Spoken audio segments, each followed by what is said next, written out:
Bonjour à tous. Merci tout d'abord d'être avec nous aujourd'hui pour cette question journaliste ou supporter. Le sous-texte, c'est un peu doit-on choisir l'un ou l'autre, à vrai dire.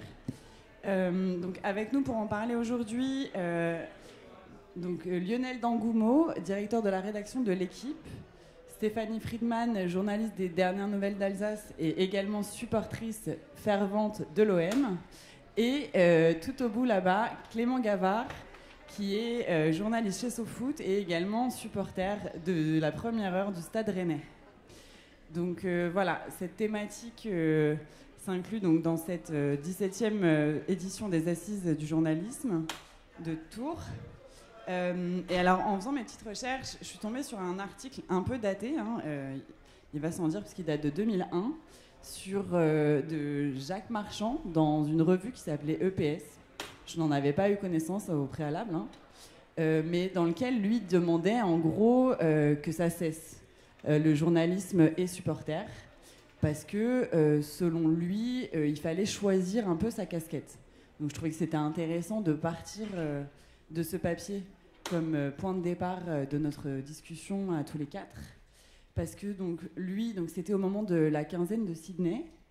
C'est la revue donc EPS publiée en avril-mai 2021, et il enjoint les journalistes à cesser un peu leur chauvinisme et dès qu'un sportif français de surcroît, parce qu'on est dans une quinzaine à Sydney, marque un point ou fait des beaux scores, soudainement le journalisme entre en liesse, et lui trouve ça passablement insupportable d'un point de vue de spectateur tout d'abord, mais aussi il sous-entend que c'est aussi ce type de journalisme-là qui pousse les sportifs à devenir un peu des phénix ou à se prendre un peu pour des rois. Et en troisième lieu, il dit qu'il faut aussi que le journalisme, qu'il qualifie lui-même d'égaré, retrouve un peu sa voix et se rappelle qu'il est là avant tout pour informer. Donc je trouvais ça intéressant de partir là-dessus, parce que c'est un article clairement à charge d'un journaliste sans doute un peu fatigué par certaines... Il nomme évidemment la télévision, mais pas uniquement. Il dit que ce serait trop injuste de s'en prendre uniquement à la télé. Il dit que la presse écrite s'était vautrée là-dedans bien avant que la télé existe et tout ça. Donc ma première question, c'est est-ce que selon vous, le journalisme supporter est-il trop chauvin ? Et donc on va commencer avec toi, Lionel, si tu veux bien, puisque dans la mesure où tu diriges l'Équipe, hier on avait un peu cette discussion au préalable où tu me disais que justement il vous arrivait parfois d'avoir des critiques par rapport à votre position concernant les sportifs français lors d'événements internationaux. Oui, alors bonjour tout le monde, merci d'être là. Oui, alors nous, les critiques qu'on a, c'est pas récent, c'est plutôt de ne pas être assez derrière les équipes de France en général. C'est plutôt ça qu'on peut nous reprocher. Et justement d'être trop journaliste et pas assez supporter. Alors que, moi je pense que, par rapport à ce que dit un de nos illustres anciens, Jacques Marchand, je suis pas d'accord avec tout, c'est-à-dire que oui, effectivement, moi je pense qu'on peut pas être journaliste et supporter. Après, est-ce que le journaliste, pour autant, doit faire preuve d'une impossible objectivité et d'une neutralité absolue quand il commente ou qu'il analyse un fait sportif? Ça, je pense que ça se discute davantage. Et je pense que entre guillemets, avoir un penchant pour une équipe, ce qu'on peut avoir pour une équipe de France, par exemple, ça n'empêche pas la critique journalistique, la distance, et parfois qui peut être même très acerbe et très critique, justement. Et je pense qu'avoir de l'empathie pour un champion ou pour une équipe, ça n'empêche pas d'avoir du recul. Toute la question, et c'est là où je pense que c'est un peu... on ne peut pas trancher définitivement, toute la question, c'est de dire quelle est la bonne distance, quel est le bon recul, quelle est la bonne analyse qui fait qu'on ne se laisse pas déborder par son émotion ou par son affection, et qu'on arrive à rester qu'on arrive à rester honnête dans l'analyse et la critique qu'on peut faire d'une performance. Alors, je me permets juste d'interrompre, parce qu'effectivement, c'est toutes ces thématiques, vous l'avez compris, qu'on va aborder au cours du débat, auquel évidemment vous pourrez prendre part. Je passerai le micro à ceux qui auront des questions. Mais alors, je t'invitais à prendre la parole en premier lieu à échelle nationale, et après, nos deux autres interlocuteurs, que sont Stéphanie et Clément, eux, vont pouvoir aussi s'exprimer à échelle locale. Est-ce que finalement, le journalisme supporter est-il trop chauvin pour Rennes et pour l'OM? Donc l'un comme l'autre, vous pouvez répondre.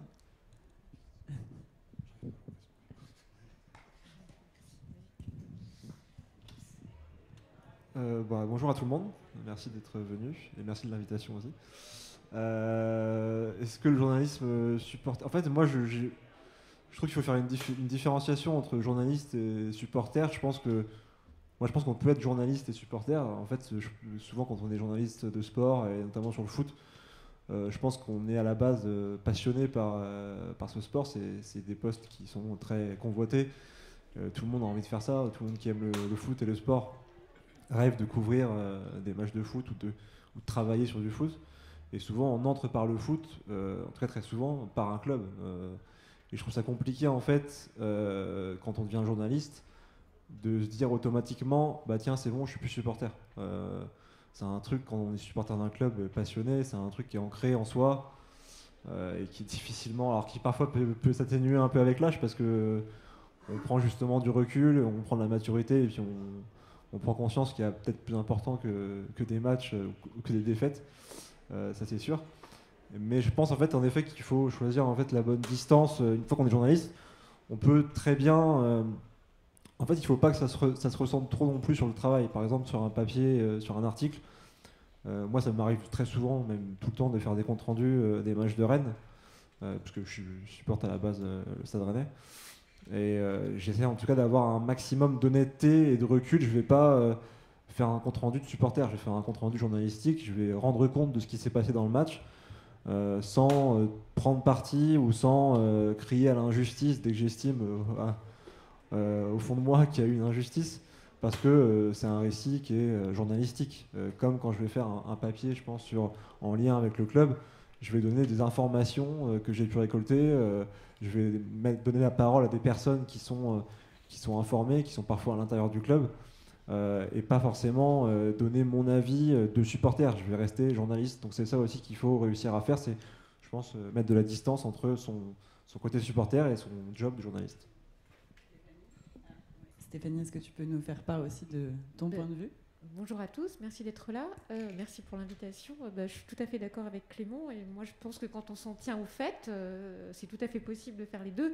Et c'est vrai que ce métier, on y vient par passion, souvent par passion du sport, par passion d'un club, donc c'est difficile de l'éluder totalement, mais l'un n'empêche pas l'autre et on peut être un bon professionnel et soutenir l'OM, le PSG ou Rennes sans problème, quoi. Et l'empathie, elle est même attendue par certains lecteurs. Certains lecteurs ne comprendraient pas qu'on n'aime pas notre club, le club pour lequel on travaille. D'autres le comprennent. La grande partie, une grande majorité trouve d'ailleurs que ce que disait Lionel, on n'est pas assez supporters d'ailleurs de nos clubs ou de nos équipes.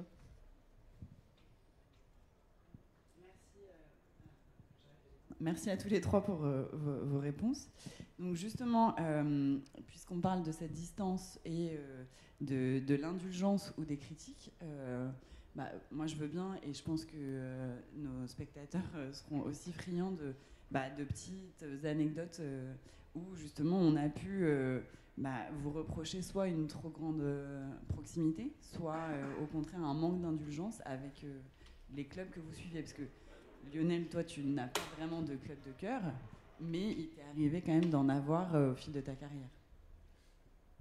Oui, en fait, disons que quand on suit un club au quotidien, c'est difficile de pas d'être totalement hostile. Voilà, c'est-à-dire qu'on est amené à rencontrer des gens, à travailler avec des joueurs, des entraîneurs, des dirigeants, et le suivi au quotidien crée forcément une proximité et qui peut se transformer en empathie pour le club qu'on va suivre.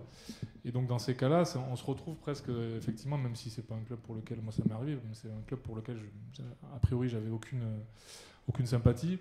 Le travail, cette proximité fait qu'on s'intéresse davantage à ce club, on va suivre davantage ses performances. Notre travail est aussi davantage valorisé si ce club-là marche bien, etc. Donc forcément, on est un peu intéressé à la réussite et à la vie du club. Et donc là, c'est là où effectivement où on peut se retrouver dans une position où se dire il ne faut pas que je sois trop proche. C'est-à-dire que certes, j'ai développé quelque chose avec ce club, mais il faut que j'arrive à garder cette distance, ce que disait Clément, c'est-à-dire que je fais un compte rendu, presque. Je pense que le journaliste, il doit presque, écrire contre lui-même un peu, c'est-à-dire se dire, voilà, est-ce que là, voilà, si c'était un club pour lequel j'avais aucune espèce de proximité, est-ce que j'écrirais la même chose? Et je pense que c'est ce travail-là, cette réflexion-là que le journaliste doit avoir par rapport aux supporters lambda, justement de ne pas se laisser emporter par son émotion et d'être toujours dans une réflexion et dans le travail, dans le recul journalistique. Et je pense que c'est possible. Après, voilà, on est humain et donc c'est pas non plus, il n'y a pas de règle gravée dans le marbre qui nous dit comment il faut faire à chaque minute de notre travail. Donc c'est à chacun après d'être honnête avec soi-même et de se dire est-ce que j'ai bien respecté les règles du métier? Est-ce qu'effectivement je m'en suis tenu aux informations qu'on m'a données? Est-ce que j'ai pas mis trop de moi-même? Voilà, parce que je pense qu'au final ça peut être contre-productif dans un sens ou dans l'autre, c'est-à-dire qu'on peut, si on se laisse déborder par son émotion, on peut être soit trop dans l'empathie, trop dans le supporterisme, ou au contraire trop dans l'émotion et l'hystérie qui nous fait, qui peut troubler un peu notre jugement et nous faire voir très noir une situation qui n'est pas tant que ça en fait. Mais c'est justement ce que critiquait Jacques Marchand dans son article, le cocorico crié à chaque performance sportive à la quinzaine de Sydney. Mais du coup, j'imagine que toi, Clément ou Stéphanie, vous avez peut-être des choses à ajouter. Parce que c'est vrai que ce qui est intéressant, et moi, c'est ce qui me plaît aussi avec nos différents intervenants, c'est qu'on a aussi bien des échelles locales que des échelles nationales.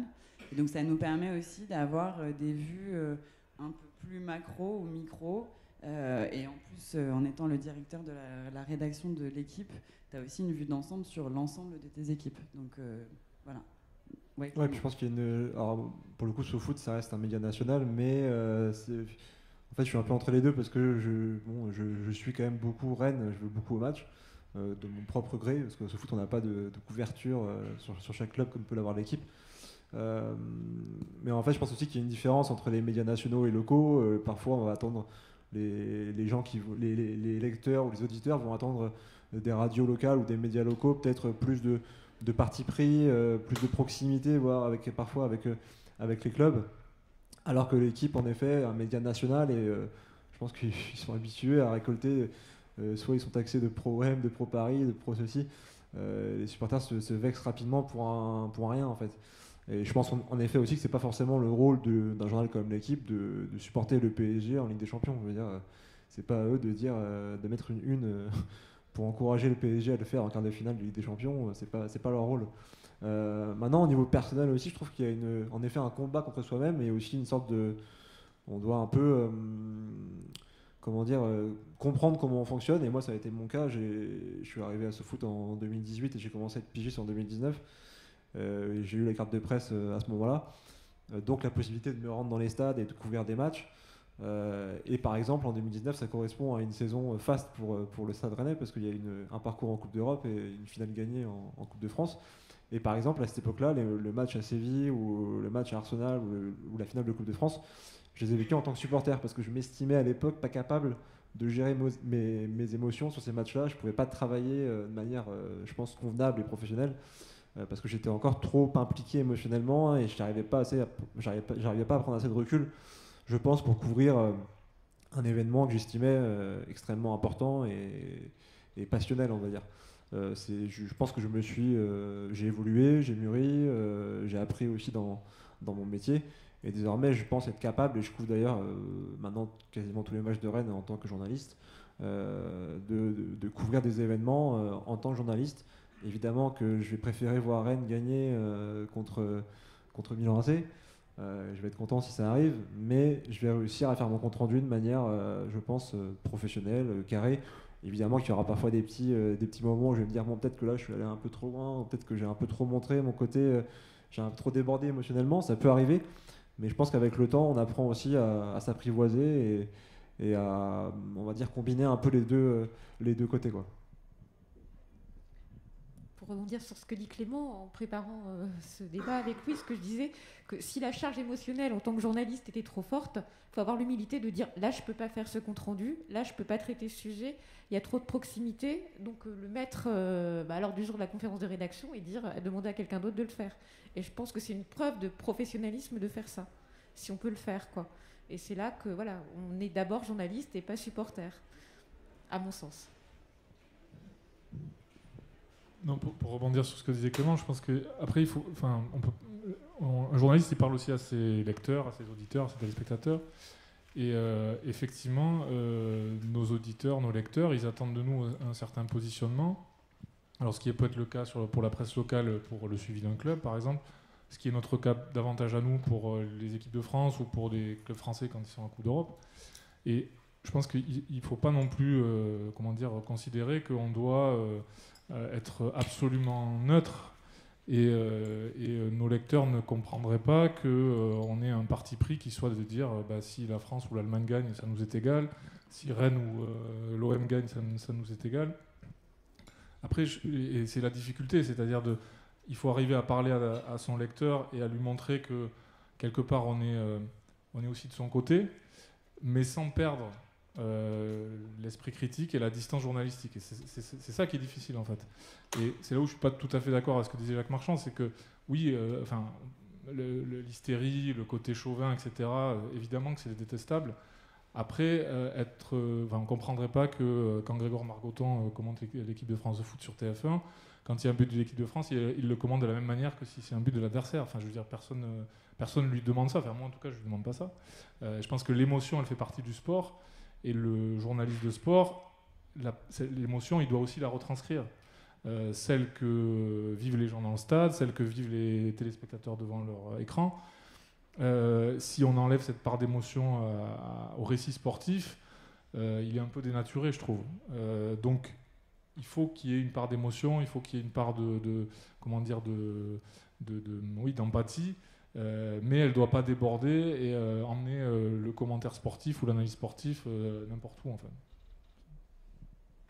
Et alors, puisque tu cites Jacques Marchand, qui est un peu à l'honneur aujourd'hui, alors que honnêtement, je ne...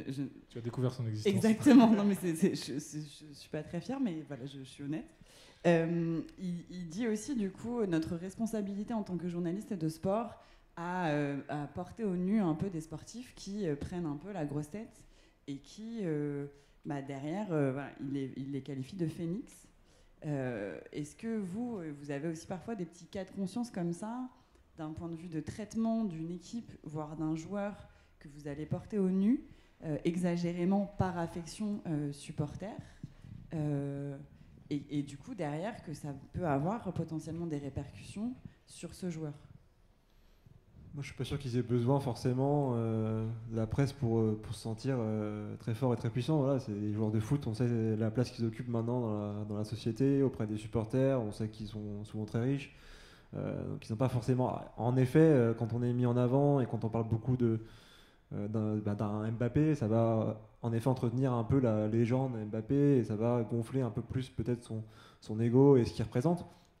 Maintenant, là aussi, je pense que quand on a affaire à un sportif, que ce soit un footballeur ou autre, qu'on doit interviewer ou qu'on doit portraitiser, on ne fait pas un portrait ou une interview de supporter. On ne va pas à la rencontre d'un joueur pour faire un selfie après l'interview et pour être en admiration devant lui. On y va pour poser des questions qu'on estime pertinentes, qui vont servir l'interview, le portrait ou le papier, peu importe.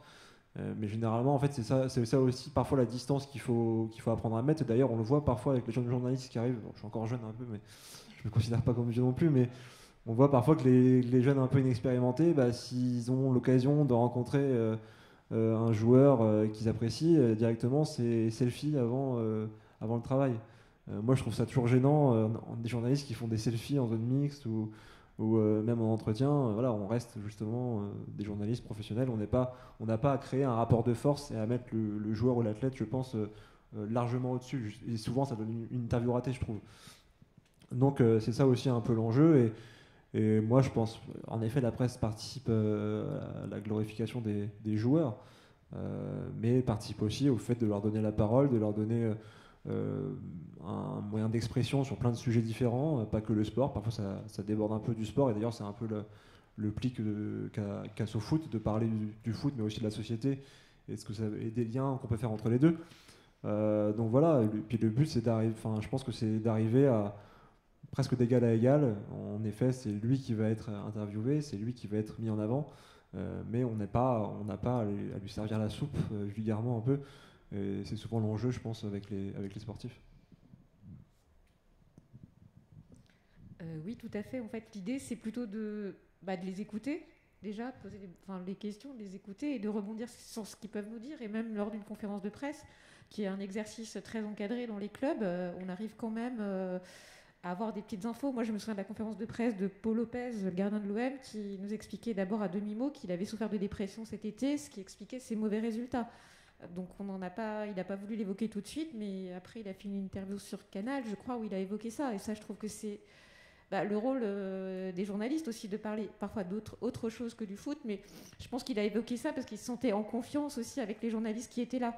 Donc sinon il l'aurait pas fait. Et ça, je trouve que là, on est aussi dans notre rôle, dans ce rôle de pas forcément de supporter, mais de créer une proximité, voire une complicité avec les gens qu'on suit. Ça leur permet aussi de plus se lâcher, peut-être d'évoquer des choses qu'ils n'auraient pas fait naturellement sur des sujets aussi difficiles que ceux-là. Par exemple, la dépression dans le milieu du sport, c'est quelque chose dont on commence à parler. Et voilà, on est aussi là pour ça, pour relayer ça et pour faire que ça aille mieux.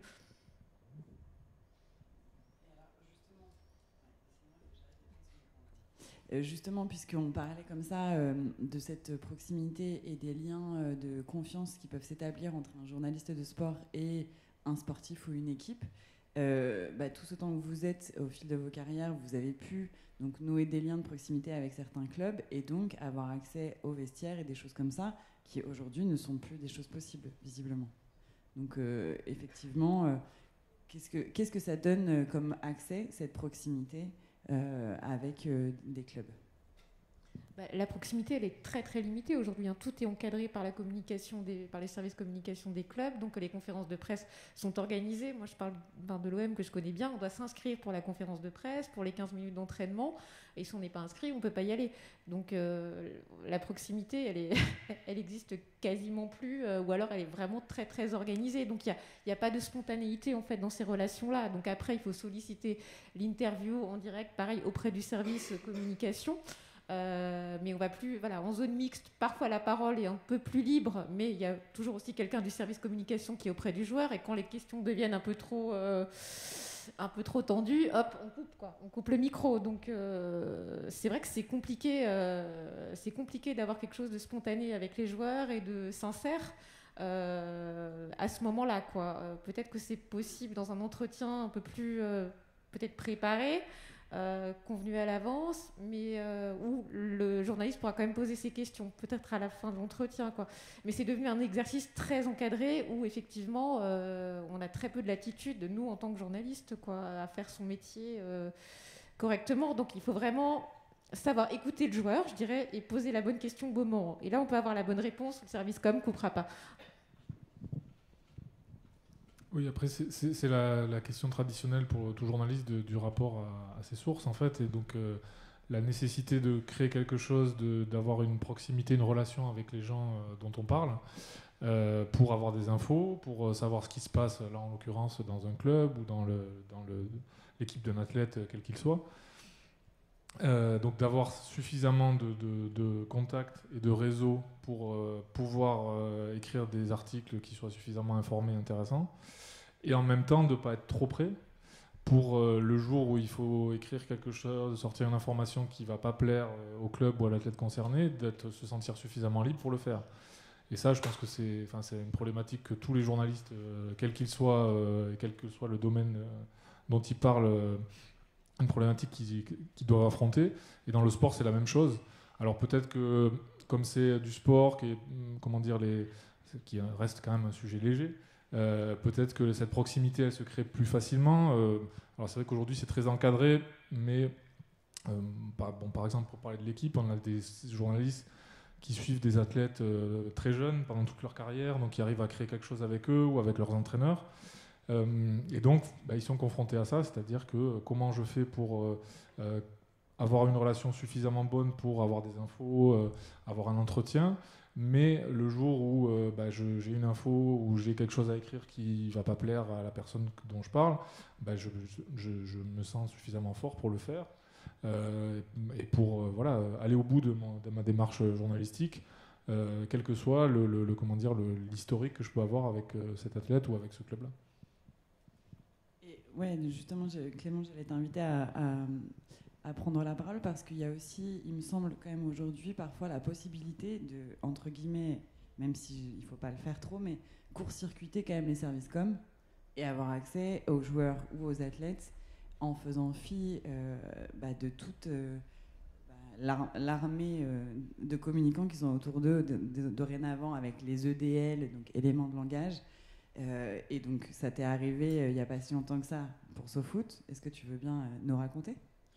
Oui, mais après, en fait, ce qui est bien avec Rennes, c'est que au moins c'est un club à taille humaine, on va dire. Je couvre aussi parfois le PSG, et c'est quand même très différent. C'est très fermé, beaucoup moins d'accès, beaucoup moins accès aux joueurs. À Rennes, ça reste un club à taille humaine, et en effet, où on connaît un peu, à force de venir au stade et d'être en zone mixte, en conférence de presse, on crée une relation avec les gens, avec les acteurs, joueurs, entraîneurs, présidents, assez facilement, on va dire. Mais en effet, alors parfois il y a ces services de communication qui peuvent bloquer ou alors retarder des interviews. Comme je t'en ai parlé hier, ça nous est arrivé en avril dernier. On a fait Carl Toko Ekambi pour SoFoot, pour le site internet de SoFoot, sans passer par la communication de Rennes, ce qui a créé quelques problèmes. Donc, mais parce que aussi, ça faisait longtemps que je faisais des demandes qui n'étaient pas acceptées, et je trouvais ça, quand au bout de 6 mois, on n'a pas de réponse positive, ou parfois qu'on se fait doubler par un média qui est plus puissant, comme ça peut être le cas de l'équipe parfois, ou de RMC ou autre, et qu'on tient un joueur qui veut parler, qu'on peut aller chez lui, ce qui est quand même très rare aussi maintenant de faire des interviews chez les joueurs, ce qui crée un climat aussi de confiance et plus personnel. En l'occurrence, c'était une belle opportunité. Le club en a été informé dès que l'interview était terminée, donc voilà. Et finalement, ça parlait assez peu de Rennes, plus de Lyon que de Rennes, donc on va dire que ça n'a pas trop dérangé, mais ça a entraîné en effet un petit froid et dire t'auras plus de joueurs en interview. Bon, ça a duré 2 mois. Ensuite, c'est aussi l'avantage quand on suit un club de près et qu'on est au contact, au stade, un contact réel, c'est qu'on peut quand même assez facilement discuter, arrondir les angles, défendre un peu sa vision des choses. Et pour le coup, ça n'a aucun rapport avec le fait d'être supporter, mais juste d'être suiveur quotidien, présent. Alors qu'en effet, si c'est une personne si c'est une personne qui n'est jamais là et qui ne parle qu'au téléphone, c'est plus compliqué. Mais en effet, il faut parfois réussir à ruser ou à faire avec les services de com qui sont de plus en plus présents et qui contrôlent de plus en plus la parole des joueurs, qui parfois ont envie de parler en fait et sont libres de parler et de raconter ce qu'ils veulent, sans que le club ne leur impose des limites, même si c'est leur boulot évidemment. Mais journalistiquement, c'est quand même plus intéressant d'avoir un joueur libre de dire ce qu'il veut qu'un joueur qui a l'agent, la com, qui le bloque sur tel ou tel sujet. Et donc ça permet aussi de rebondir un peu sur le fait que être journalisme de sport, c'est avant tout être journaliste quand même, puisque vous êtes confronté aux mêmes difficultés que quand on veut aller interviewer un homme politique, mais même aujourd'hui un humoriste. Enfin, en fait, effectivement, de plus en plus, toutes les personnalités publiques ont désormais un agent, un service communication, et il faut prendre des rendez-vous, il faut avoir des autorisations. Et donc, effectivement, dans ce cas-là, j'imagine que de suivre, comme ce que tu disais Lionel, un athlète depuis ses premiers pas et de créer un lien, alors effectivement, il y a ce problème, entre guillemets, de la bonne distance à conserver, mais comme a rappelé Clément, ça peut permettre aussi d'avoir un accès direct aux athlètes. Pour Lionel. Oui, après, paradoxalement, je pense qu'aujourd'hui, alors notamment dans le foot, qui est vraiment très très particulier par rapport aux autres sports, je pense que c'est un des secteurs où c'est le plus difficile de travailler, tout domaine d'activité confondu. Je pense que c'est, entre guillemets, plus facile de faire parler un homme politique, qui a toujours intérêt à délivrer son discours, qui a toujours des choses à dire et qui veut se mettre en avant.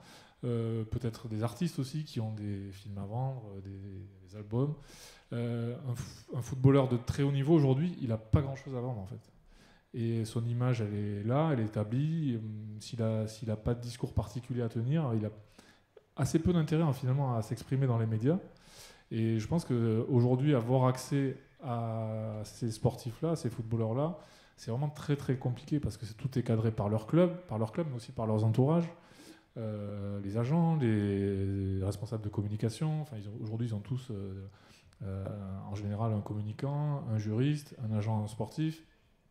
Et donc tout ce cercle qu'il y a autour d'eux, il est très difficile à percer, surtout si on n'a pas de relation antérieure avec le joueur en question.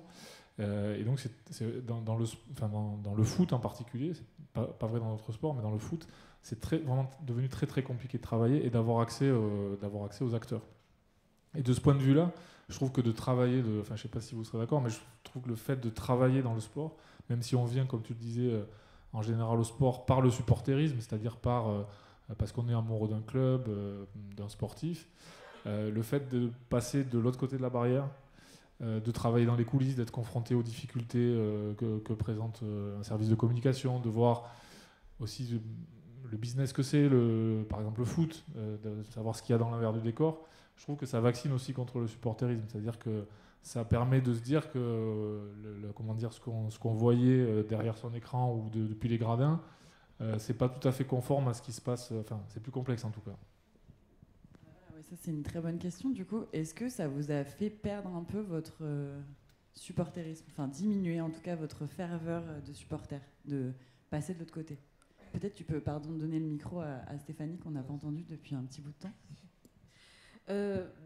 Oui, c'est vrai on est de l'autre côté de la barrière, donc on est moins, à partir du moment où on se base sur les faits, on est moins supportrice ou supporter, mais l'amour du club reste là. Mais effectivement, on arrive à faire la bonne part des choses, quoi. Mais moi, ça enlève pas mon amour de l'OM, de Marseille et de tout ce qui va avec. Et pourquoi j'aime l'OM Moi, je veux bien que tu racontes ça quand même, parce que c'est incroyable comment t'en es venu à l'OM. Comment j'en suis venue à l'OM? Tu crois que c'est l'objet du truc? Rigolo en tout cas. C'est assez insolite pour être nommé ici, je trouve. D'accord. Alors moi, je suis venue à l'OM. J'étais d'abord fan de Bernard Tapie, en fait, que je suivais dans l'émission Ambition. Donc je suis arrivée à l'OM par Bernard Tapie et de l'OM à une passion beaucoup plus large pour la ville de Marseille, qui est une ville que j'adore, qui est très cosmopolite, qui est très populaire, mais dans le bon sens du terme. Et ce que j'aime, moi, au stade Vélodrome, c'est le brassage, en fait, où on croise aussi bien des chefs d'entreprise que des petits chômeurs, des petits jeunes, des petits dealers. Enfin, voilà, tout le monde se mélange et tout le monde fait la fête et soutient l'OM, chante aux armes. Et il y a un côté vraiment, un allant, une ferveur qui met du baume au cœur, quoi. Qu'on aime l'OM ou pas, mais je trouve que c'est un moment quand même qui est très, très fort.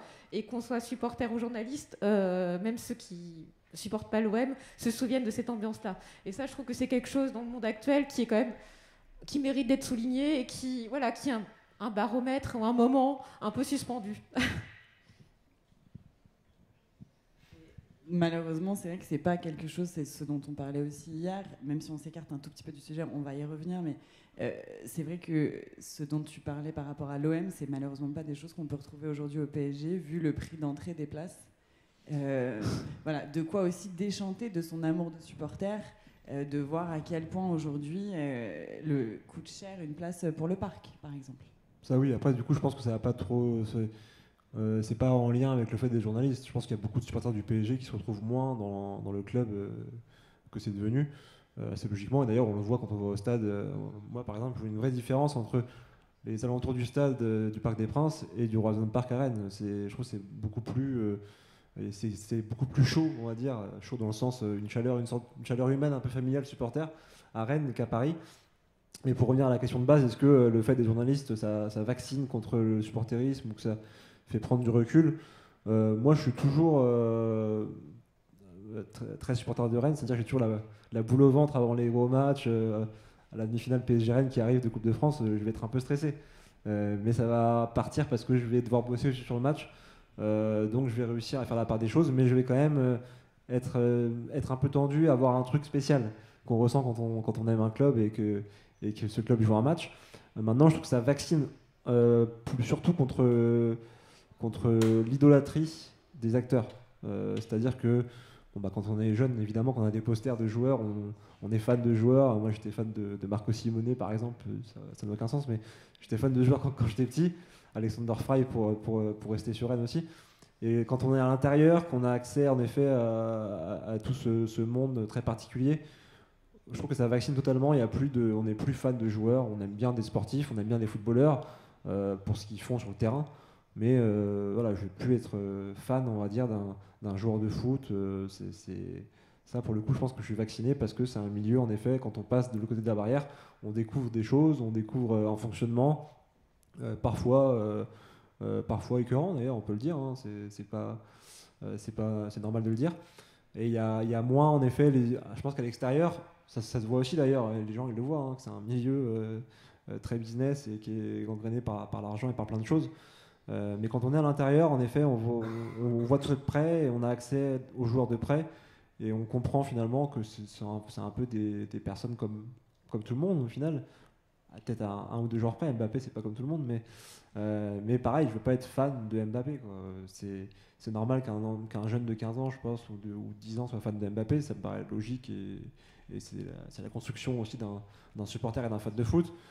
Mais un journaliste fan de Mbappé, ça me dérangerait plus. On peut aimer le joueur qu'il est, mais si on est fan de lui, absolu, ça va avoir un impact sur le travail, je pense. Mais alors justement, puisque tu dis un journaliste fan de Mbappé, ça me dérangerait plus un journaliste fan de qui que ce soit finalement, en fait. Est-ce que ce serait pas ça qui serait dérangeant, en fait? Le fait d'être supporter, c'est une chose, parce qu'en plus j'ai le sentiment quand même qu'il y a une espèce d'esprit d'équipe. Mais comme tu disais, l'idolâtrie de quelqu'un, est-ce que ça n'entache pas notre objectivité, pour reprendre ton terme, Lionel? Oui, c'est vrai que peut-être on peut faire cette distinction entre supporter et fan. Je sais pas si...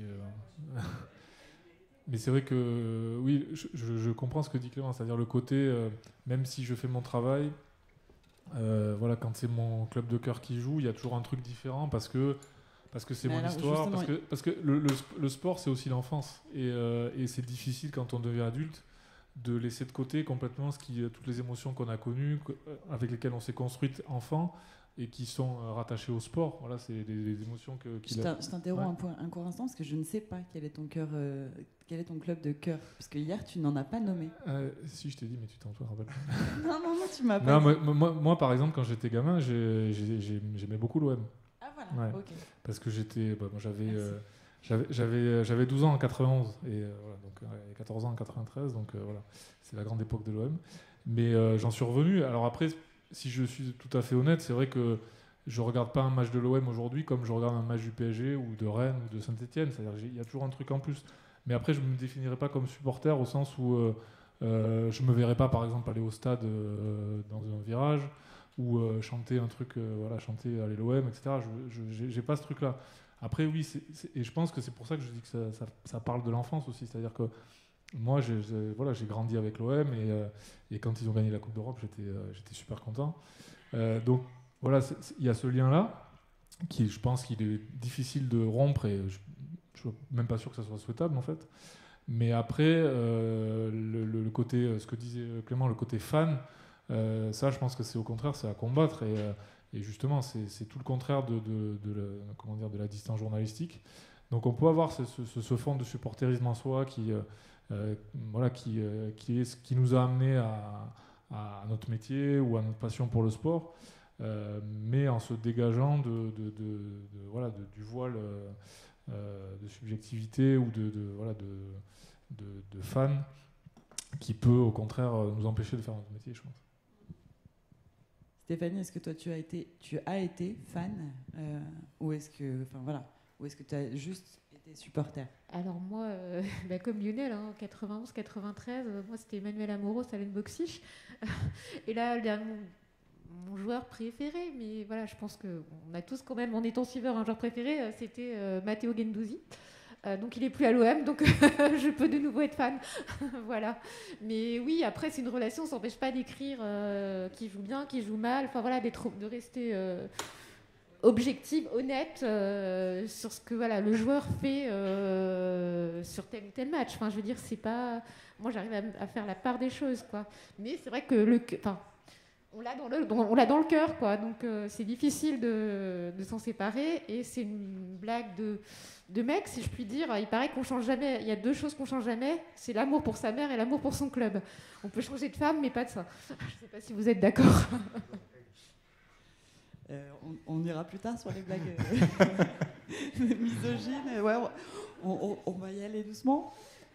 Mais alors oui, du coup, je vais pas rebondir là-dessus, mais en effet, mais je suis d'accord avec Lionel sur le côté enfance, et je trouve ça justement plutôt sain, même pour ce qu'on fait, pour notre métier, de garder ce côté amour du foot qui vient de l'enfance. En fait, c'est souvent quand on perd ça.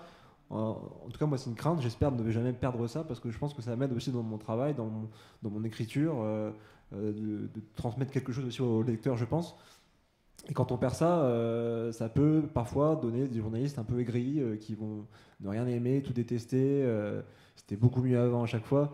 Alors, en effet, parfois c'était mieux avant, mais je trouve que ça vient de garder un côté un peu aussi passionnel, engagé aussi dans ce qu'on aime, dans ce qu'on suit.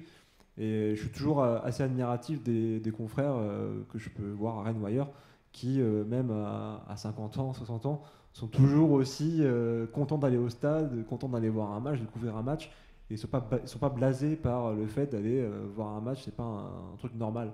En effet, c'est normal quand on le vit chaque semaine, mais quand après autant d'années dans le métier, on arrive tout le temps à avoir ce côté un peu, cette flamme un peu d'enfance, bah, je trouve que justement ça rend service dans le métier, ça rend service dans ce qu'on fait. On le fait avec passion, avec plaisir, et c'est pas une contrainte. Et moi, j'ai toujours cette crainte que, je sais pas, dans 20 ans, si je suis toujours journaliste, je me le souhaite, je sois aigri, que j'y teste tout, c'était beaucoup mieux avant, et que ça se ressente dans mon travail. Et je pense que c'est bien justement de garder un peu ça. Alors, on te souhaite de rester journaliste pendant 20 ans également, mais moi je pense qu'au-delà de c'était mieux avant, c'est aussi des propos de personnes qui avant n'avaient pas de rhumatisme aussi. Enfin, donc du coup, forcément c'était mieux avant. On avait moins mal au crâne le lendemain, enfin, il y avait plein de choses qui étaient mieux en fait. Donc, mais donc ça me permet de rebondir sur cette notion de supporter et journaliste, puisque tous les trois, vous en convenez finalement, c'est quand même aussi lié à l'enfance et lié à l'amour d'un club qui vous a amené vers cette profession de journaliste de sport. Et donc, est-ce qu'il faut forcément être supporter pour être journaliste de sport ? Ou en tout cas l'avoir été, quoi. C'est difficile d'avoir un rapport au sport qui soit totalement froid et qui soit dénué de toute émotion. En fait, peut-être que ça existe, mais considérer le sport comme un objet d'analyse comme un autre, moi comme ça me paraît un peu curieux. Mais voilà, moi j'ai l'émotion, une des émotions qui m'a donné envie de faire ce métier, elle n'est pas liée paradoxalement à l'OM, etc. Mais c'est la première fois que je suis allé au Parc des Princes, quand j'étais étudiant à Paris. C'était un PSG Lyon, je me rappelle. Et j'étais en virage. Mais j'étais pas du tout supporter ni du PSG ni de l'OM. Mais l'énergie qui se dégageait du stade, et qui était parfois aussi malsaine au parc à l'époque, mais l'énergie qui se dégageait du stade, la ferveur, les couleurs, tout ça, ça m'avait vraiment frappé. Et c'est un des jours où je me suis dit, j'ai envie de faire ce métier pour vivre ça régulièrement. Bon, après, c'est pas ce qui m'a guidé tout dans ma carrière, mais je pense que c'est vraiment l'émotion elle est consubstantielle au sport. Donc dire qu'on vient au sport sans avoir éprouvé la moindre émotion, au journalisme de sport sans avoir éprouvé la moindre émotion, sans avoir été derrière un club ou derrière un sportif, moi comme ça me paraît un peu curieux. Mais peut-être que ça existe, après tout. Voilà, je pense que journaliste de sport, c'est d'abord être journaliste. Donc on peut aussi arriver au journalisme de sport parce que voilà, on veut traiter du sport comme un autre domaine. Mais je pense que c'est assez marginal. Vos avis l'un et l'autre sur faut-il avoir été ou être supporter finalement pour être journaliste de sport ? C'est vrai que journaliste de sport, il y a effectivement la part d'émotion qu'on peut pas, qui est difficilement qu'on peut pas nier, quoi. Mais non, un journaliste de sport, il est d'abord journaliste. On est d'abord journaliste, donc je pense qu'on peut quand même faire ce métier, même si on n'aime pas, même si on n'est pas supporter. Mais je pense qu'il faut quand même une appétence pour le domaine qu'on couvre. C'est quand même plus facile et plus sympa. Je sais pas s'il faut avoir été supporter, mais en tout cas, je pense que c'est quand même mieux d'avoir eu un lien avec le sport, un lien émotionnel. En plus, c'est quand même un secteur qui est très demandé, encore plus le foot que d'autres sports. Donc généralement, ceux qui arrivent là, s'ils n'aiment pas le foot, c'est quand même particulier, c'est spécial. Et pareil, je pense sur d'autres sports, sur le basket, sur le rugby, c'est quand même mieux d'avoir eu un lien avec ce sport. Ou parfois, je pense que ça arrive aussi que des journalistes arrivent sur un sport un peu par hasard, parce qu'il y a une place qui se libère, et qui découvrent aussi une affection, un amour pour ce sport, pour une raison ou pour une autre. Je pense qu'il y a différents chemins, il n'y a pas de règles précises pour devenir journaliste de sport. Chacun a un peu son histoire, son lien, et je pense que ça arrive en effet que moi ça m'est déjà arrivé de couvrir un match de rugby plus jeune. Je suis pas tombé amoureux du rugby, mais j'aurais très bien pu me dire c'est super en fait de couvrir du rugby, ça me plaît. Voilà, ça n'a pas été mon cas, je reste quand même très, très sur le foot. Mais je pense qu'il y a différentes histoires possibles, différents chemins possibles, et qu'il ne faut pas créer de règles de dire il faut avoir été ça pour être journaliste. En revanche, il faut quand même voir le sport, je pense, d'un côté sur un prisme émotionnel. Si on voit le sport de manière très froide, ça se ressent quand même, que ce soit dans le commentaire télé, radio ou dans la presse écrite. Très bien, je vous remercie. Alors la petite singularité de Stéphanie qui est ici parmi nous aujourd'hui, c'est que depuis quelques mois, elle suit une formation pour devenir officiellement journaliste de sport. Est-ce que Stéphanie, du coup, tu peux nous en parler un peu ? Oui, effectivement, je suis journaliste depuis plus de 20 ans. Et là, en octobre, j'ai décidé de suivre le DESU qui est mené par l'Académie d'Aix-Marseille et l'école de journalisme de l'AGICAM à Marseille. Et donc je suis actuellement des cours qui permettent en fait de comprendre le sportif dans sa globalité. Donc j'ai des cours de neurosciences, de biomécanique, de physiologie, d'économie du sport, et à partir d'avril je vais commencer la pratique. Et ce qui est intéressant dans cette formation là, ça complète la mienne de journaliste classique, mais ça donne une autre vision du sportif, de comment ça remet l'humain en fait, l'homme au cœur de ce journalisme de sport, de savoir comment on arrive à la performance, de savoir que derrière la performance il y a un corps, qu'on ne peut pas tout lui demander, qu'il est aussi commandé par le cerveau. Enfin tout ça, j'apprends ça, et moi l'idée avec cette formation, c'est de mieux comprendre pour poser de meilleures questions, avoir peut-être de meilleures réponses en conférence de presse ou en interview, et peut-être de faire de meilleurs articles plus anglais, de faire aussi évoluer certains éléments de langage, certaines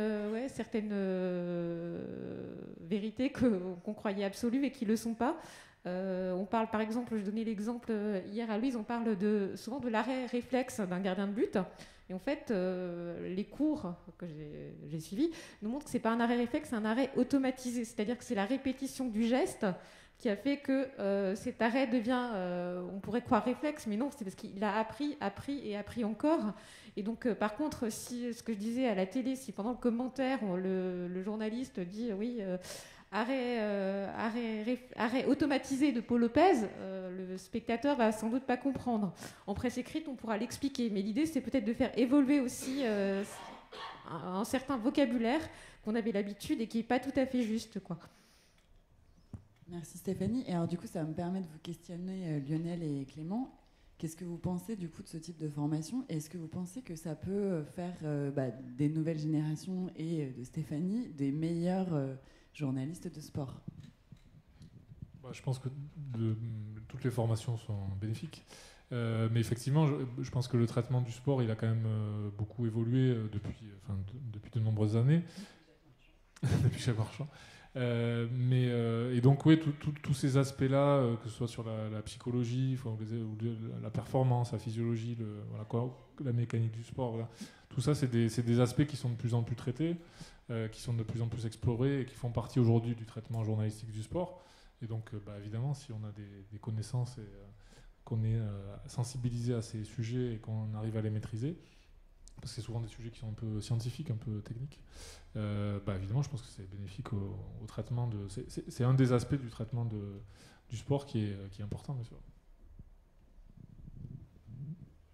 Oui, je suis d'accord avec tout ça. C'est vrai que c'est bien d'avoir aussi, de rester... je pense que c'est bien de se renseigner, d'être curieux et d'enrichir un peu sa palette sur le sport, s'intéresser aussi aux nouvelles choses qui arrivent dans le foot, qui est de plus en plus précis dans le détail. Et, enfin, voilà, après, on ne maîtrise pas tout, et justement aussi le boulot de journaliste, parfois, c'est de faire un papier sur un truc qu'on ne connaît pas forcément, et on va donner la parole à des personnes qui connaissent, en fait, qui savent de quoi elles parlent. C'est aussi le métier, et c'est ce que j'aime faire aussi, c'est-à-dire que ça m'arrive de faire des papiers sur des sujets que je ne maîtrise pas trop, mais c'est pas ma parole et mon avis qui va être important, ça va être celui des personnes interrogées. Et c'est généralement aussi dans ces moments-là qu'on apprend des choses. Voilà. Moi, j'ai fait des papiers sur un papier, par exemple, il y a un an, pour un magazine de Sopress, sur le travail avec les gardiens de but au niveau neurologique. J'ai appris plein de choses parce que je connaissais pas du tout, je suis pas du tout un scientifique. Et parler avec des gens qui s'y connaissent, qui travaillent dessus et qui ont travaillé avec des gardiens dessus, et ben on apprend des choses, des exercices. Et c'est aussi justement, je pense, le boulot d'un journaliste, c'est de donner la parole, de transmettre un peu le savoir d'autres personnes au lecteur, et pas forcément que le sien, même si c'est bien d'avoir évidemment plein de clés pour mener des interviews et faire des papiers. Et si cette formation, enfin si vous aviez eu vent de cette formation au moment où vous étiez encore en formation l'un ou l'autre, est-ce que vous l'auriez suivi ? Oui, bien sûr. Hein. Oui, quand j'étais à l'école de journalisme, je pense que c'est quelque chose qui m'aurait intéressé. Moi, j'étais à Lille, à l'école de journalisme de Lille, et on avait un cursus dédié au journalisme de sport, et où on avait ce genre voilà, d'intervention ou de thématiques qui pouvaient être abordées. Donc ouais, Après, l'avantage du sport, c'est que il permet d'embrasser tellement de thématiques différentes. Il permet de parler de tout, en fait. Et c'est pour ça que j'aime ça aussi, c'est que à travers le sport, on parle, comme le disait Clément, de la société, et on peut parler d'économie, de culture, de science, voilà, de plein de trucs différents à travers le prisme du sport. Et donc, voilà, toutes les formations qui permettent de parler du sport à travers un prisme particulier, je pense qu'elles sont intéressantes, elles sont à prendre. Ton avis sur une formation aussi spécifique ? Est-ce que tu l'aurais suivi s'il y avait eu cette possibilité dans ton cursus ? Je pense que oui, parce que quand on apprend, le mieux c'est quand même de s'intéresser à plein de choses, d'être curieux, et même parfois quand c'est pas en lien avec le sport ou le foot. Moi je sais que quand j'étais à l'école à Paris sur le journalisme, dès qu'il y avait un petit truc, une expérience qui était bonne à apprendre, j'y allais parce que je trouvais ça déjà bien pour le CV, à raconter aussi éventuellement en entretien, et puis même au niveau personnel, c'est-à-dire s'enrichir sur différentes thématiques qu'on ne maîtrise pas forcément, mais qui vont nous servir, je pense, dans le métier de journaliste, dans l'écriture, dans la méthodologie parfois aussi, de faire un papier. Donc oui, évidemment que toute formation est bonne à prendre, toute expérience est bonne à prendre, notamment quand on est encore étudiant, et même quand on n'est pas étudiant d'ailleurs. Je pense que s'il y a un truc qui nous intéresse, qui peut nous faire progresser ou grandir sur des choses, c'est bien si on peut le faire, si on a le temps de le faire, parce qu'il faut avoir le temps aussi, c'est bien de le faire. Et Stéphanie en est la preuve vivante. Voilà. Mais alors justement, ça me permet, et après je vais vous donner la parole, messieurs, dames. Est-ce que selon vous, le journalisme de sport a un peu regagné au fil des années des espèces de lettres de noblesse ? Quand fut un temps, c'était un peu, comme on parle un peu Jacques Marchand, vraiment quelque chose avec un journaliste qui aboie à côté d'un consultant et tout ça. Est-ce qu'aujourd'hui, dans des médias comme l'Équipe, comme SoFoot, est-ce qu'on en parle de manière, et même peut-être dans les DN, pardon, que je ne lis pas suffisamment, mais est-ce qu'on en parle un peu de manière plus fine, avec des nouvelles grilles d'analyse aussi ? Moi, la meilleure grille, je pense que c'est le nombre de jeunes qui veulent devenir journalistes de sport ou qui nous sollicitent pour des stages dans les services des sports. Donc je pense qu'effectivement, en ça, on peut dire qu'on a regagné nos lettres de noblesse, et je trouve que c'est une bonne chose, parce que, comme j'ai dit tout à l'heure, on est d'abord journaliste, donc, et le sport permet de parler de tout, de tous les aspects de la société. Et moi, c'est aussi un des aspects qui m'intéresse dans le journalisme de sport, c'est que voilà, on peut parler de la ferveur, on peut parler du sport santé, on peut parler des bienfaits du sport, des violences que peuvent générer le sport. Donc voilà, il y a vraiment 1000 aspects à traiter. Et je pense qu'en ça, on a regagné aussi, il y a une plus grande médiatisation aussi du métier de journaliste de sport, avec des actions comme Femmes journalistes de sport, dont je suis membre, qui permettent de porter un éclairage sur cette profession qui vaut les autres, le journaliste éco, le journaliste politique. Oui, enfin bon, nous forcément à l'équipe, on espère que le journalisme de sport est assez valorisé. Après, c'est vrai que traditionnellement, c'est une spécialité qui pouvait être un peu, comment dire, dépréciée, enfin, voire méprisée parfois. Je pense que ça a changé un peu. Après, je pense pas que ce soit aujourd'hui totalement considéré par l'ensemble de la profession ou du grand public à l'égal de journalisme, je sais pas, politique ou du grand reporter international. Mais c'est pas grave. C'est vrai qu'il y a beaucoup de vocations et je pense que, en tout cas, le traitement journalistique du sport, il s'est beaucoup enrichi depuis 20-30 ans et que aujourd'hui, effectivement, on considère plus que le journaliste de sport, il est juste bon ou à commenter un match ou à faire un compte rendu. Il est capable, le journaliste de sport, il doit être capable de traiter le sport dans toutes ses dimensions, de faire tout type de format, d'ailleurs aussi, et donc d'avoir une palette qui est celle du journaliste, enfin de n'importe quel journaliste.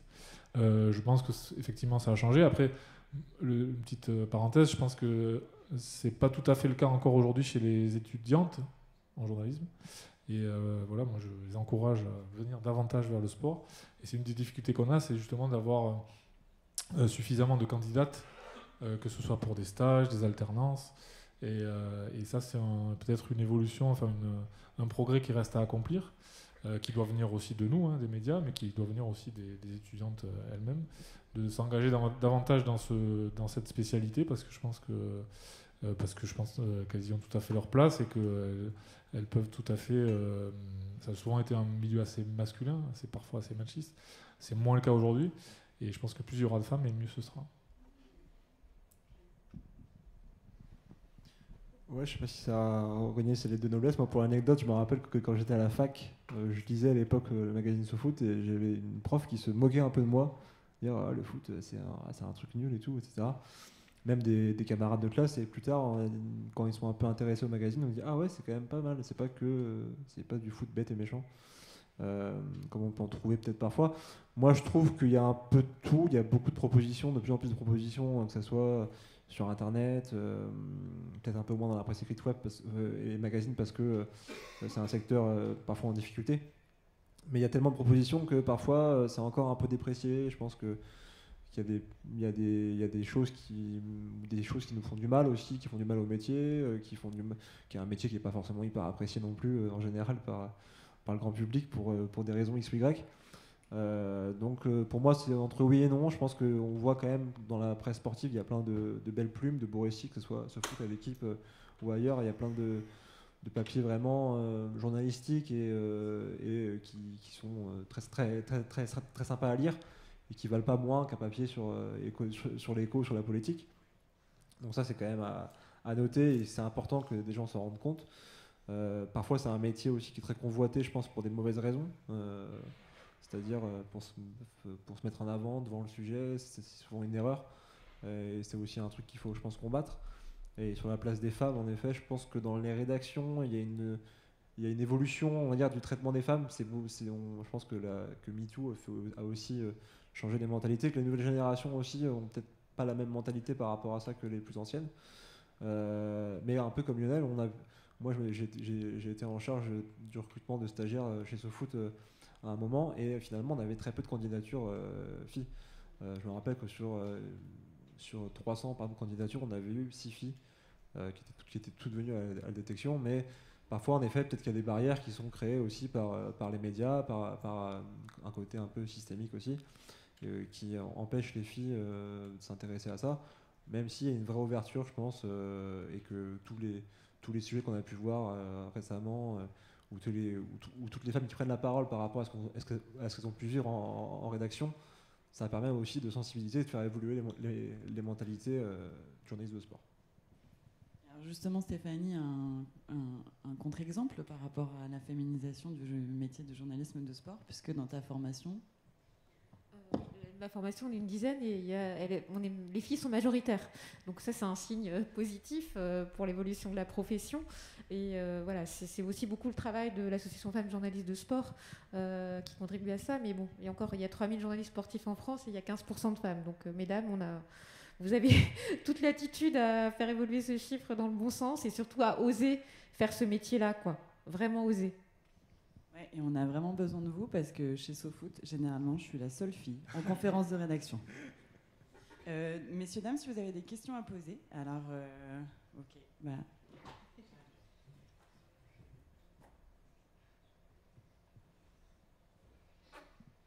Alors, je me présente, je suis journaliste depuis 25 ans dans le sport. J'aime pas le terme de journaliste sportif, je suis journaliste spécialisé dans le sport. Non, on parlait de journalisme de sport.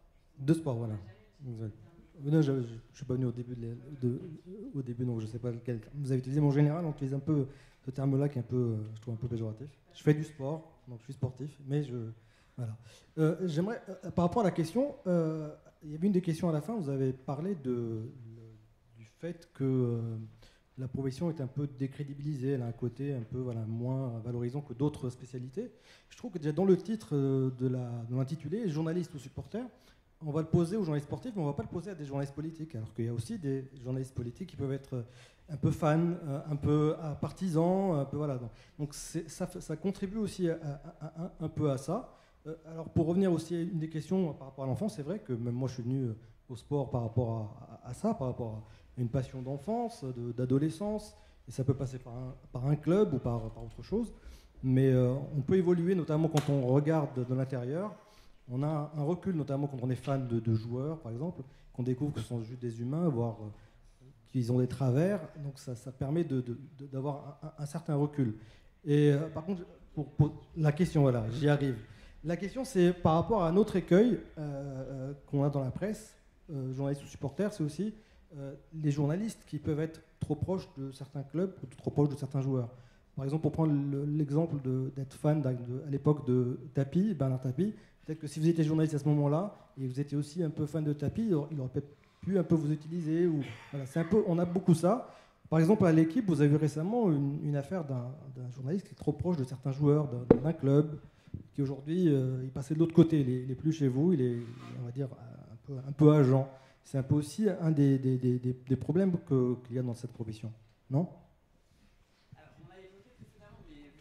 Alors, je pense que pour le coup, vous parlez de la politique, je pense que c'est pas spécifique au sport. Je pense que la question de la porosité qu'il peut y avoir entre journalistes et acteurs, elle existe dans plein d'autres domaines. On a vu aussi des journalistes politiques qui se retrouvaient à faire devenir communicants de certains responsables politiques. Donc je pense pas que ça soit propre au sport.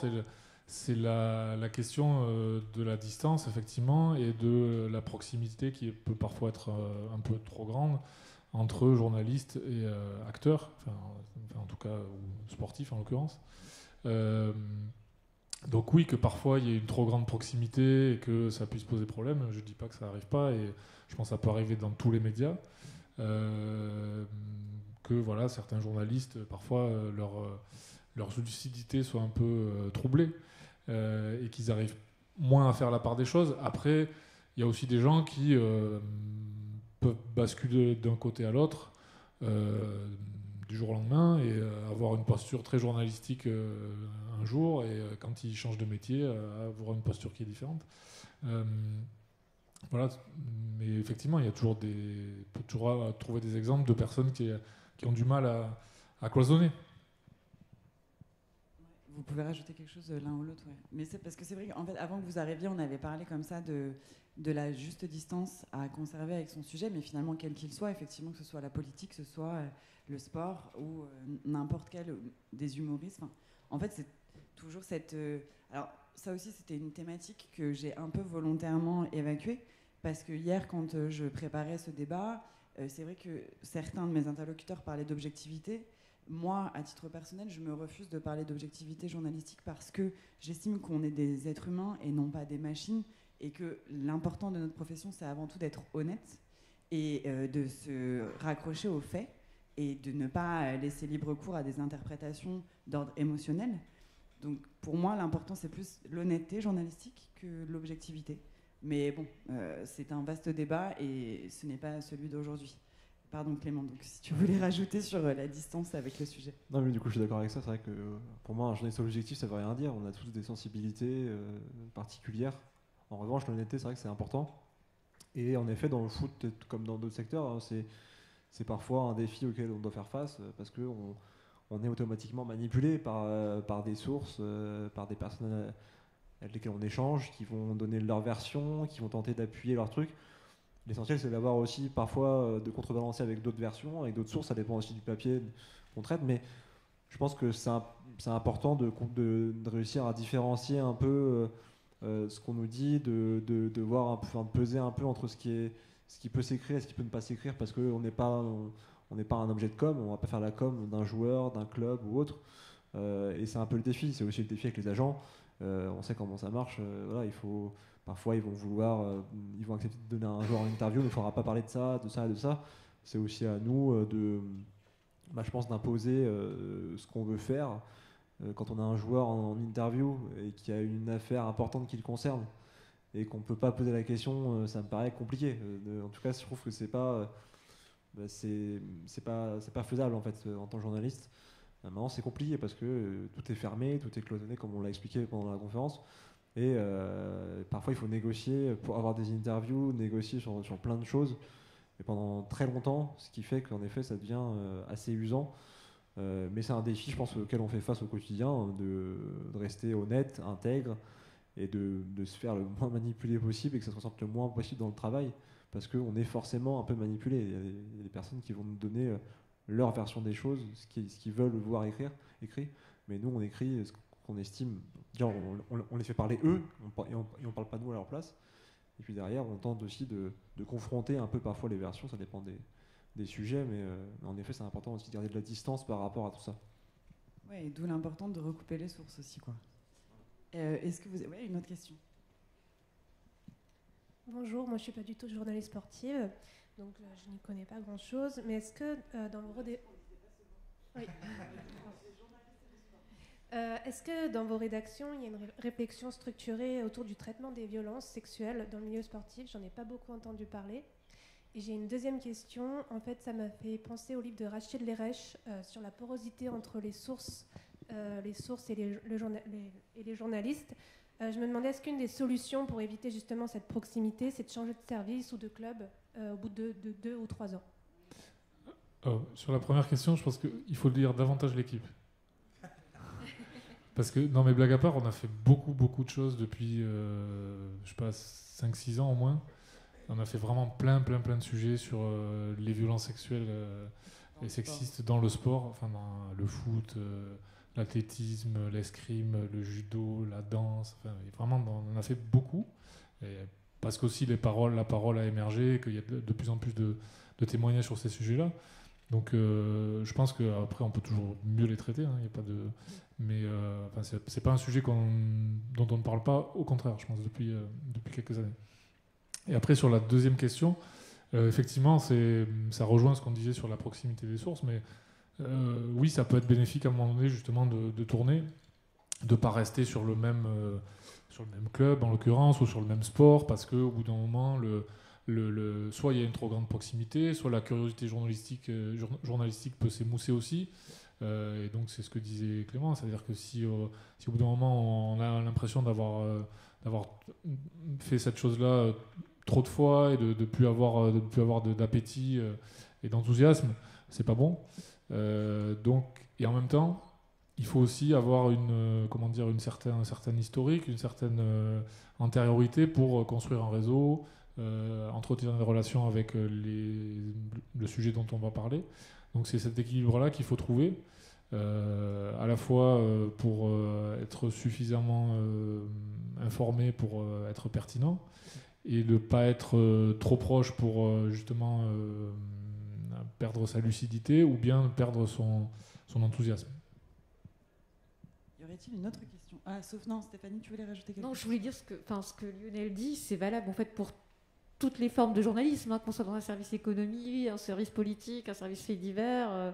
Voilà, la question de la distance et du renouvellement, enfin, elle est valable pour toutes les formes de journalisme. Elle n'est pas spécifique au sport. Et je pense que là, il faut effectivement s'enlever ça de la tête. Enfin, ça touche pas uniquement les journalistes de sport, pas du tout, quoi. Bonjour, je m'appelle Makram Haddad. Je suis libanais, je travaille dans un site d'information francophone qui s'appelle ici Beyrouth. Le sport au Liban est une copie conforme du pays, confessionnel, politisé à l'excès. Donc du coup, derrière chaque club, il y a un parti politique et une confession. Donc chacun se sent proche plutôt de sa communauté.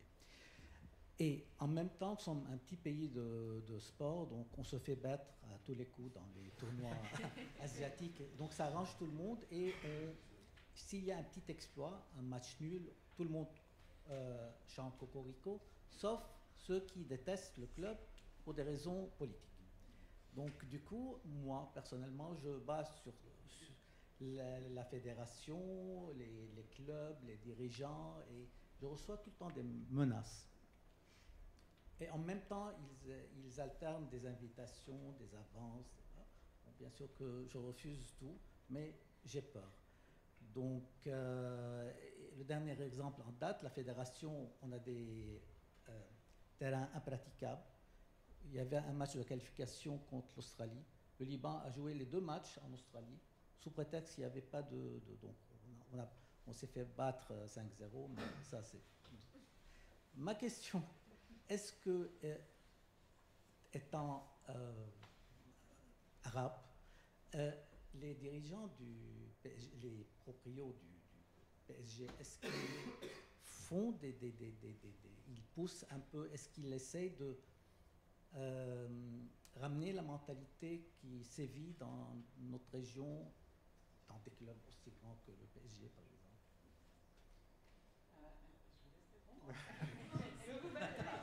C'est plus pour Lionel. Une très bonne question, visiblement.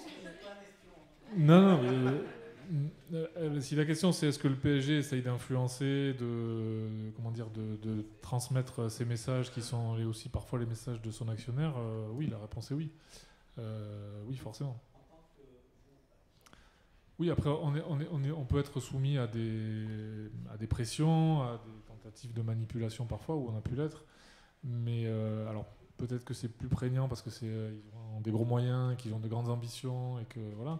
Après, ce n'est pas propre à eux. Après, eux, ils ont un agenda qui est particulier, qui n'est pas seulement sportif, donc entre en compte d'autres intérêts, d'autres sujets. Mais après, la pression qu'ils peuvent mettre eux sur les journalistes qui les suivent ou sur la manière dont leur club est traité, elle n'est pas nouvelle et ils ne l'ont pas inventée non plus. C'est-à-dire qu'elle peut exister ailleurs. Voilà, quand vous suivez l'OM par exemple, vous pouvez avoir aussi des pressions de tout ordre. Quand vous êtes journaliste, en général, de toute façon, vous êtes soumis forcément à un moment donné à des pressions ou à des tentatives de manipulation de vos interlocuteurs. Il faut y être préparé. Alors peut-être que côté PSG, bon, il y a pas mal d'affaires qui sont sorties sur notamment de l'intelligence économique.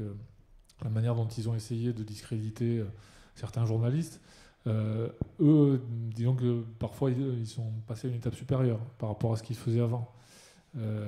Voilà, mais compte tenu de l'agenda qui est le leur, c'est pas si surprenant que ça, quoi. Donc oui, il faut savoir y résister du mieux possible. C'est pas peut-être aussi violent que ce que vous connaissez dans votre pays. Mais oui, il faut savoir quoi on peut être confronté avec eux. Parce qu'il y a beaucoup d'exemples de corruption, par exemple. OM Valenciennes, c'est la bibliothèque rose. Je ne sais pas ce qui se passe au Liban. Ah oui, j'ai déjà fait le micro. Non, c'est juste. Bonjour, je vais me mettre debout pour. Je suis Omar Shraibi, journaliste marocain, je viens du Maroc.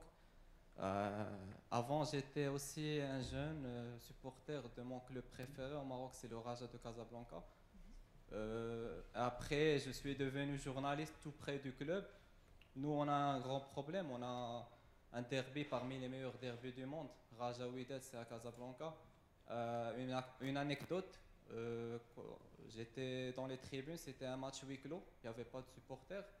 Et on était entre nous des journalistes, et quand le Raja a marqué un but, j'ai célébré le but. Je me croyais en famille. Alors j'étais filmé et ils ont envoyé les images au club du Wydad, le club adverse, et j'étais interdit d'accréditation pendant une saison. Alors j'ai décidé après de ne plus faire de derby, et c'était une solution à prendre parce que je ne gère pas mes émotions. C'était juste une anecdote à partager avec vous. Et entre parenthèses, allez l'OM pour le Classico de dimanche.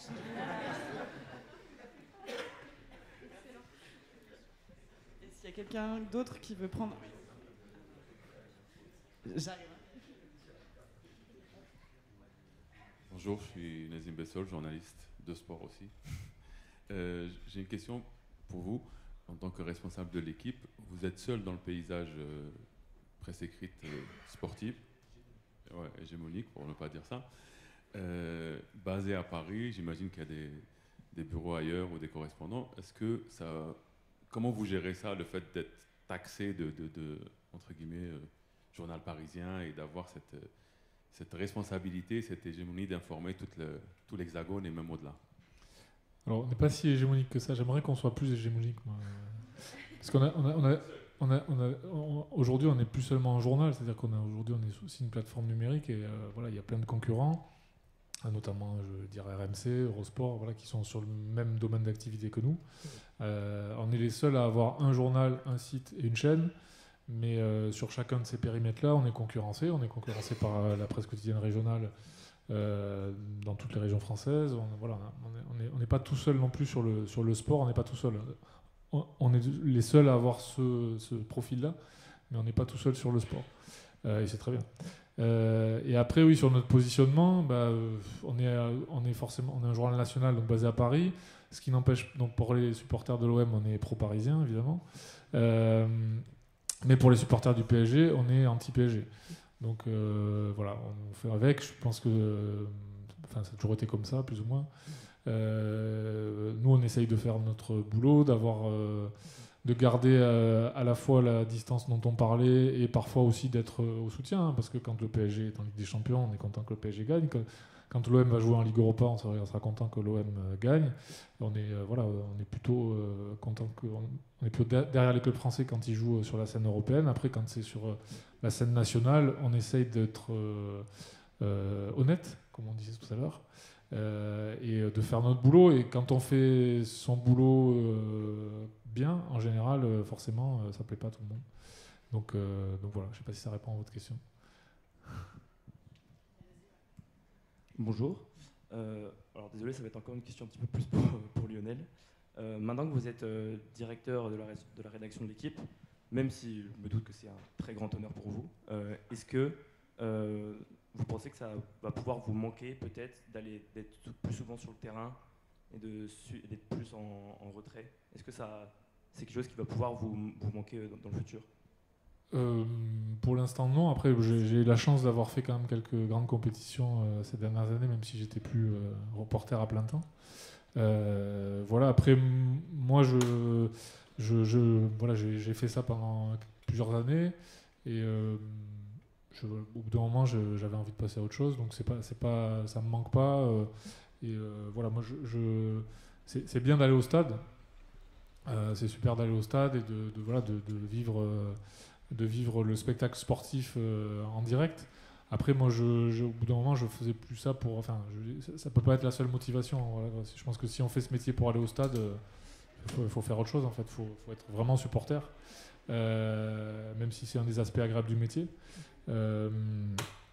Donc voilà, moi, il y a plein d'autres aspects du métier et du traitement journalistique qui m'intéressaient et qui, sur le terrain, sont plus difficiles à expérimenter.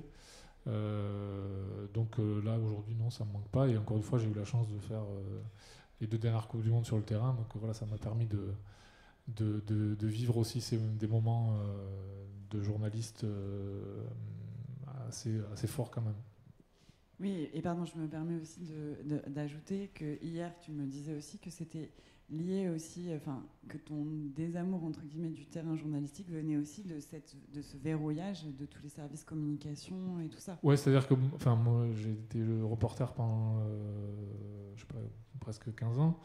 Et c'est vrai qu'au bout d'un moment, la succès de la litanie des conférences de presse, des zones mixtes, voilà, c'est un peu pénible aussi. Enfin, là, c'est un peu lassant. Et je pense que voilà, moi j'ai plein de journalistes de la rédaction qui adorent ça et qui voudraient surtout pas en être privés, donc c'est très bien. Mais je pense que quand voilà, moi je commençais à être un peu lassé de ça, c'est bien de faire autre chose parce que le journalisme de sport, il a plein de dimensions, et donc de plus être sur le terrain, ça n'empêche pas d'exercer son métier. Ouais, une autre question. Il y aura encore 2 questions, après il faudra libérer la salle, je vous préviens. Je suis désolée. Bonjour. Alors moi je suis étudiant à Nantes dans le journalisme. J'avais une question, vous avez parlé d'une proximité très limitée dans le monde du football. Moi je voulais savoir comment était née cette méfiance, pourquoi elle grandit selon vous et comment vous la gérez. Par rapport à quoi? La méfiance entre journalistes par rapport aux acteurs du foot, à comment on peut être instrumentalisé, quoi. C'est ça? C'est ça. Je pense que je sais pas comment aller. Moi après je suis journaliste depuis, j'ai moins d'expérience que Lionel, ou même que je pense que donc j'ai pas de recul, parce que ça fait peut-être 5 ans. Mais je pense que c'est un truc qui naît naturellement. En fait, on se rend compte en parlant, en ayant des échanges avec des sources, avec des acteurs, on voit comment ça marche et on se méfie naturellement. C'est aussi le principe du journalisme, de se méfier un peu de tout ce qu'on peut nous dire, de vérifier ce qu'on nous raconte, de vérifier les informations. Donc ça c'est un truc un peu naturel. Et puis je pense que c'est aussi une éducation à la presse et au journalisme, c'est-à-dire de se méfier un peu, d'essayer de gratter derrière, de voir ce qu'on veut nous raconter, ce qu'on veut nous faire croire parfois, ce qu'on veut nous faire écrire, parce que c'est un truc qui arrive. Mais je sais pas, j'ai pas de déclic particulier ou d'anecdote particulière pour dire là ça m'a interpellé, ça m'a éveillé par rapport à ça. Je pense que naturellement, quand on est là-dedans et qu'on a affaire à des sources, à des personnes, à des acteurs, on se rend compte de comment ça marche, et de leurs intérêts aussi, et de comment ils peuvent se servir de nous.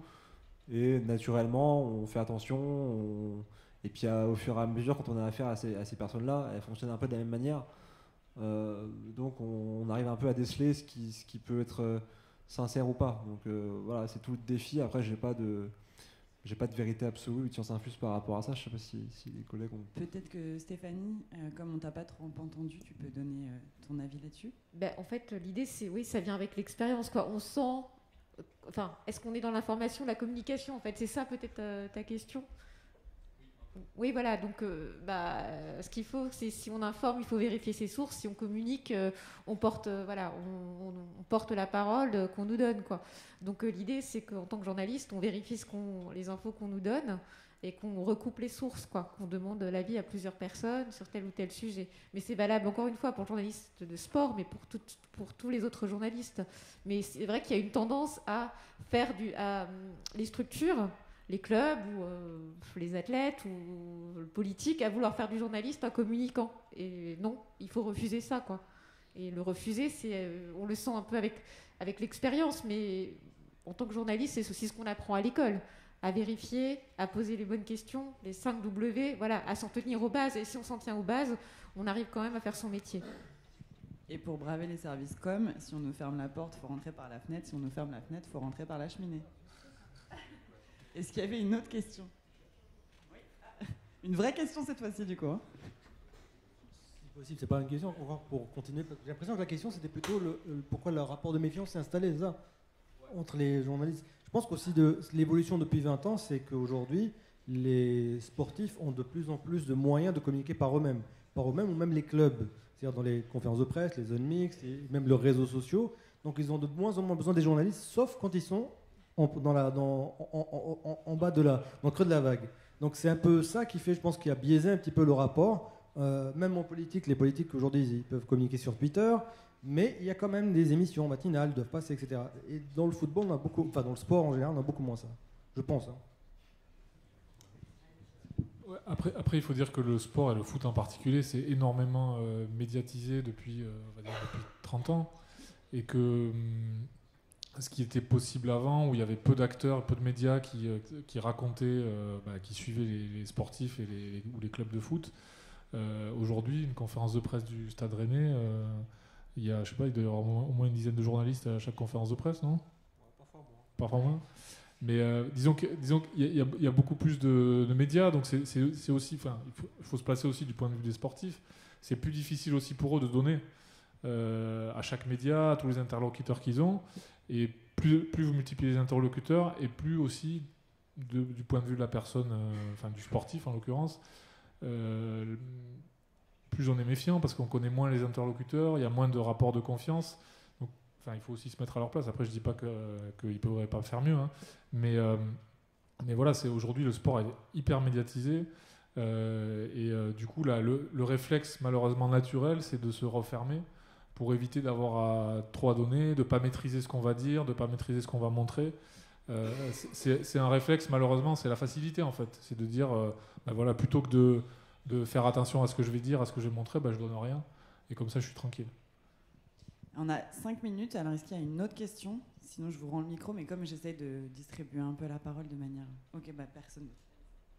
Juste pour peut-être rajouter un point par rapport à ça, il y a aussi la question des droits. Ça veut dire qu'aujourd'hui, ce qu'on était capable de faire, je sais pas, il y a peut-être 20 ans, j'ai parlé d'une expérience personnelle, je ne sais pas si tu te rappelles, à la Coupe d'Afrique des Nations 2010, Seydou Keita, qui était au sommet de sa carrière à Barcelone, il descend du bus, le stade est occupé, il reste avec nous pratiquement une demi-heure sur le trottoir, assis avec ses tongs, et on parle avec lui genre, pendant 30 minutes. Aujourd'hui, il y a la question des droits. Le joueur n'a pas le droit de parler à ce moment-là. Il a le droit il faut qu'il donne la priorité à un tel. Et c'est ce qui fait aussi, qui rend difficile la chose, et notamment pour la presse écrite. Après, c'est sûr que, en tout cas, moi, quand j'ai les témoignages de confrères qui ont de l'expérience, c'est vrai qu'on a tendance à penser que c'était quand même plus sympa avant et beaucoup plus accessible. On avait accès parfois au vestiaire, je crois. Enfin, voilà. Moi, j'ai pas connu, mais on avait une proximité qui était différente. Même si je pense que ça peut encore un peu exister. Alors, pas au PSG, parce que c'est un club qui est trop important, trop puissant. Mais voilà, par exemple, je sais qu'à Rennes, bon, c'est aussi assez rare, mais parfois, les joueurs, ils peuvent s'arrêter, discuter en off 10 minutes comme ça, parce que ils savent qui on est, il y a une sorte de confiance, et puis c'est aussi bien parfois de discuter hors micro, pas toujours avoir ce rapport journaliste, joueur, intervieweur, interviewé. Et donc parfois, je pense que les acteurs comprennent aussi que c'est dans leur intérêt, et que c'est aussi sympa de s'arrêter finalement, de discuter normalement, parce qu'on est deux personnes qui aiment le foot, on a vu le match, et on a des choses à raconter parfois, même pas sur le foot, voilà, on discute. Ça manque un peu, je pense, actuellement dans le foot, ce côté-là, mais ça existe encore un petit peu malgré tout dans des clubs, comme je disais, à taille humaine. En effet, si c'est le PSG, le Real Madrid ou autre, j'imagine que c'est encore bien différent et encore plus fermé. Mais en tout cas, il y a encore une possibilité un peu d'avoir ce rapport-là, même si on regrette. En tout cas, moi, je regrette de ne pas avoir connu l'époque où c'était open bar, quoi. Vous, l'un ou l'autre, vous l'avez connu, vous voulez peut-être raconter une petite anecdote pour conclure ? Quand c'était... Non, un peu plus vieux Clément. Moi, je ne l'ai pas connu, mais effectivement, la défiance, elle vient aussi beaucoup des réseaux sociaux, à mon avis, quoi, où l'image peut être très... Enfin, ça va tellement vite qu'effectivement, une parole de travers, le joueur est pris à partie, les journalistes... les conférences de presse qui sont diffusées sur Twitch, par exemple, pour celle de l'OM, les réactions, les joueurs s'en prennent plein la tête, mais les journalistes aussi, quoi. On pose tous des mauvaises questions si on lit les commentaires, et je trouve que ça, c'est assez terrible, quoi. Donc il faut pas s'en offusquer, mais c'est quand même une évolution qui est pas très sympa, et la défiance, elle peut venir de là, quoi. À mon avis, beaucoup plus des réseaux sociaux que des formes traditionnelles de journalisme. Merci. Alors, en gros, si on doit conclure, on est d'accord. On peut être journaliste et supporter. On n'a pas de choix à faire, mais l'important, c'est de rester honnête et de garder la bonne distance avec ses sources. Exactement. Et merci beaucoup à tous.